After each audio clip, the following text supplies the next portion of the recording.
పద్మదళాయతాక్షి విశ్వప్రియే విష్ణు మనోనుకూలే త్వత్పాద పద్మం మయి పూజ బాగా జరిగిందండి, చాలా బాగా అయింది.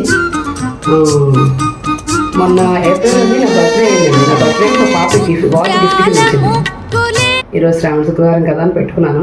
తను కూడా చూసి చాలా హ్యాపీ ఫీల్ అవుతుంది కదా అని చెప్పి సరదాగా మీకు చూపిద్దామని చూపిస్తున్నాను అంతే.